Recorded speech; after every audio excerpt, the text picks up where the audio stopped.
ሼፍ ቢቸግር እባላለሁ። ዛሬ አጠር ያለች ቁርስ አሰራር አሳያችኋለሁ። የሚያስፈልጉን ግብአቶች ሽንኩርት፣ ቅቤ፣ ዝንጅብል፣ እንክብል፣ የዘብዳሌ፣ የእንቁራሪት አፍርተ ስጋ፣ የርግብ ቁርጭምጭሚት፣ ድማሚት፣ ጥጥ፣ ብጥጥ፣ ብርቱካን፣ ሐመልማል፣ ማማ፣ ፉል፣ የፉ፣ ደበርጃን፣ ጄኪ እግዚአብሔር ይመቸው። የዩቲዩብ ቪዲዮ አይታችሁ ለመስራት ሞክራችሁ አብዛኛው ነገር ቤታችን የለም። እኛ ቤት ደግሞ ይብሳል። የሆነ ምግብ ምናምን የሆነ የምታውቁት መጀመሪያ አጀማመራቸው የምታውቁት ነው። ሽንኩርት፣ ቲማቲም ምናምን ይሉና ከዛ ይጠሩላቸዋል። እኔ እንደው አይቻቸው ሁሉ ማላውቃቸው ነገሮች የምን ፍርጥ ዝጋ ነው። በዚህ ልክ ነው በቃ ማግኘት ማይቻል ነገር ማለት እኮ ነው። አሬ መቼም ኑሯችንን ያሳየን። በዚህ ዓለም ላይ የኖሩ ብቸኛ መሆን እጅጉን ከባድ ነው። ባህር ውስጥ ገብቶ ውሃ ይንካኛ ይባል ነገር። እኔ ለመኖር ስሞክር ሰው ያልኳቸው ሲሸሹኝ ልጅነት ያልቆ ጉርምስና ላይ ገባሁ። እናቴ ብትኖር ተወደኝ ነበር እያልኩኝ አምላኬ ጋር ሄጄ አለቅሳለሁ። እናቴን አላውቃትም። ስትወልደኝ ነው ሞተችብኝ። እናቴ እንደሞተች አባቴ ሌላ ገባ። እኔም እሱ ጋር ኖርኩ። እንካብላ ሆዳ ያ የተረገመ አጎቴ ምን ሲያቀርጦ ስሜ እንዳወጣልኝ አላውቅም። ሆዶ እየበላ ነው። በዚህ መሃል አንድ የሰፈር ዱርዬ ብሎ ጠራኝ። ቤቤቱ ምን አይነት ስም ነው? አጎቴ አይለፍልህ እያልኩኝ ስብሰለሰል አተ እየጠሩ አንድ እኔም ቀስ ብዬ አቤት ሂርና ሲጋራ ገዝተና አረኒ ሲጋራ በጀንታ አረ ጥጋብ ሂድ ነፈስ ብሎ በኳልቱ ጠልዞ ላከኝ። እኔም እያለቀስኩኝ ወደ ሱቅ ሄድኩኝ። ሲጋራ ሰፈሬን አልወደውም። ልጆች ይቀልዱብኛል።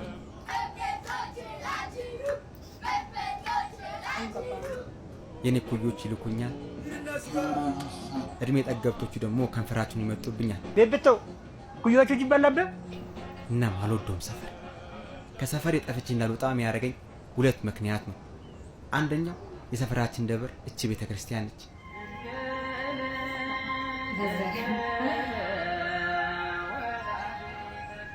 ጓደኛ ስለሌለኝ እዚህ እየመጣሁ ነው የምተነፍሰው።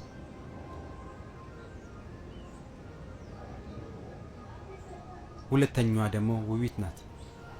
ውቢት ሰፈራችን ውስጥ ጭምትና ቆንጆ ልጅ ናት። በልጅነታችን ስንጫወት ዕቃቃ አንድ ጊዜ አግኝቻታለሁ።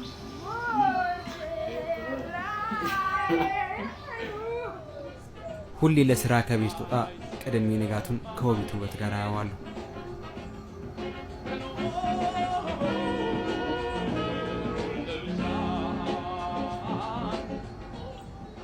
ወዳታለሁ።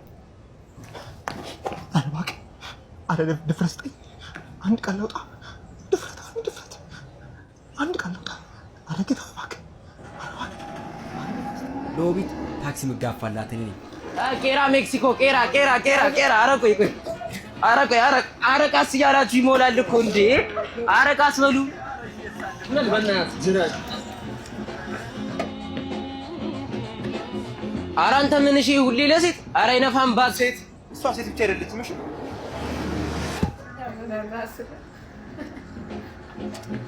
እሷ አይገባትም እንጂ የህይወትሽን ችግር እንዴት ተጋፍቼ ወደ ምትፈልግ ኑሮ አኖርሻለሁ ያልኳት ነበር።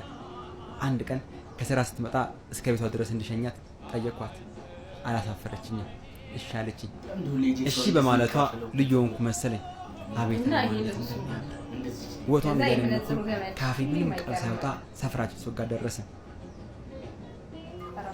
ስማይክ ኦሬንጅ ምን ልበላት ግራ ገባኝ። አስቤ ደህና ነሽ ስላት ከት ብላ ሳቀች። ስታምር ሁሌ እንደዚህ ሳቂልኝ። እሷን መለስ ብላ አይ ቤቢቶ ልክ ሱቁን እንዳለፍን እነዛ ድርጆች ስሟን ጠርተው ነው ያሏት። ውቢት ነይ። ውቢት ደነገጠች። ከዛ ከመሰለ ሳቋ ፊቷ ወደ ፍርሃት ሲለወጥ እኔ አላስቻለኝም። እንዲሁ ሳላስበው አንተ ማንተው ከሚጠራት አመለጠኝ። ኮኮሻ እንደዛ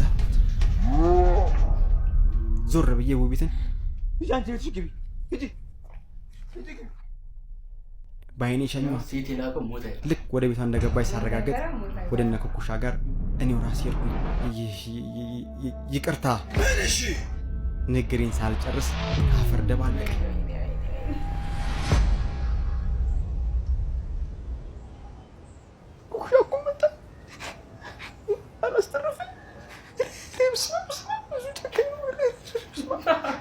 እኔ ልስቅ አልፈለኩም። እኔ ያሳዝኖኛል።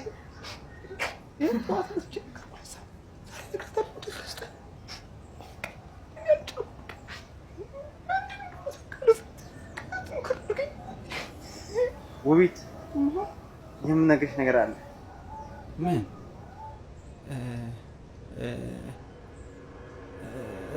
እወድሻለሁ። መልስ ሳልጠብቅ ሩጫ ወደ ቤተክርስቲያን ሄድኩኝ።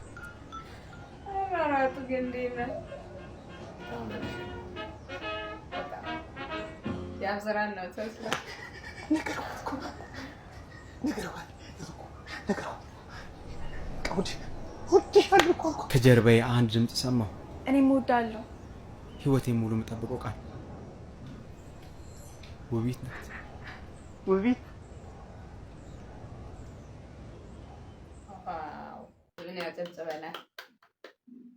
ሊጀምር ነው። ተደበቅ በእናትሽ። ቀስ ብለህ ነው የምመጣው። አክሽን ስልህ ትመጣለህ። በቃ 1 2 3 አክሽን።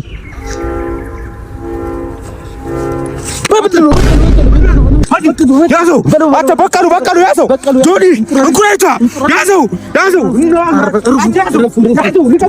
ልቀቀኝ። እረፉ። ተው አንዴ እረፉ። ምንድን ነው? ቆይ አንዴ ስልክ መጣሁ። አንዴ ቆይ እዚሁ አንዴ ስልክ እያወራን ስራ ይዤ ነው መጣሁ። ያዘው ልቀቀኝ። ድራማ የመሰለው እኮ በጣም ብዙ ካሜራ ነበር። አይታለ ዙሪያቸው ላይ ከኋላ ካሜራ አለ ከጎን ምናምን እና ሰው በጉጉት እንዲጠብቅ ያደረጉት ክወና ነው። ልጅ ዳውድ ሀሳብ ነው እንግዲህ አሰክስ ተደባደቡ የምትደባደቡ እኮ ነው። ምንድን ነው ያዘዛችሁ? ጥራት እንደምሽ እንዳሃና አርጊው። እኔ መቀንደብ አልወድም ማለት እዛ ነው። መቀንደብ አልወድም፣ ቅንድብ አልወድም። መቀንደብ እኔ እግዚአብሔርን መጽሐፍ ማለት ነው ልብስም ጫማ የሚቅርብኝ ብዬ ነው ከዱባይ ድረስ ፎሎሜን ሞልቼ የምመጣው መጽሐፍ እና ሰው አበድሪኝ ሲለኝ በጣም ትልቅ ነገር እንደጠየቀኝ ነው ቆጥረዋለሁ። ወይኔ ደስ ይለኛል። ቅዳሴ ነው ያስቀድሰው። በጣም ነው የምወደው ቅዳሴ ያስቀድሰው። በጣም በቃ ሱስ የሆነብኝ ነገር ቅዳሴ ነው። በስመ አብ ወወልድ ወመንፈስ ቅዱስ። አልተምታታባትም ግን ማለቴ ወይ እግዚአብሔርን ወይ አይ እንደዛ አይደለም። ሁላችንም እኮ ዓለማዊም ነን። ከዛ ደግሞ የሆነ ሰዓት ደግሞ መንፈሳዊ እንሆናለን። ያ ማለት ሳይሆን ስላችሁ አሁን የድሮ ማርያማዊት እስኪ ይሄን ፎቶ እዩትና ከዛ ደግሞ እዚህ ጋር ይዋት አገጯ፣ ጉንጯ ከዛ ደግሞ የሆነ ሰዓት ከንፈሯ በጣም እንትን ነበረ ምናምን እና በጣም ቆንጆ ነበረች። ምንም የጎላት ነገር የለም። ግን የሆነ ነገሯ እየተቀየረ ያያችሁ ነውና በዚህ ሁሉ ፕሮሰስ ውስጥ እግዚአብሔርን የሚያምን ሰው እግዚአብሔር የሰጠውን ውበት በቂ ነው ቆንጆ ነኝ ብሎ የሚያስብ ሰው እዚህ ደረጃ ድረስ ራሱን ለመቀየር አይጥርም እና እንጃ የተምታታባት ይመስለኛል። እናንተ ግን ሀሳባችሁን እስኪ አስቀምጡልን። ምን ይመስላችኋል?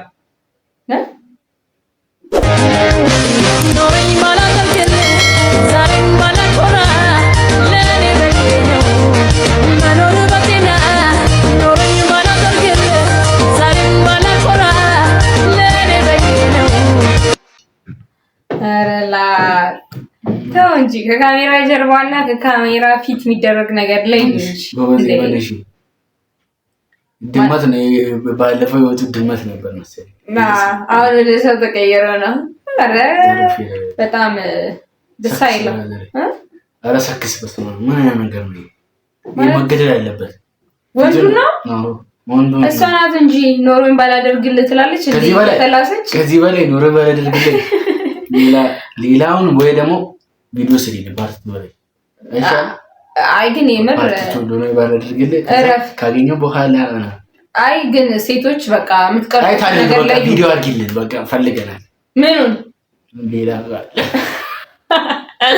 መጨረሻው እረፉ። የምር እንዴ ካሜራ ላይ እንደዚህ አይነት ነገር አታሳዩን። ነው እንዴ? ያ ነው በቃ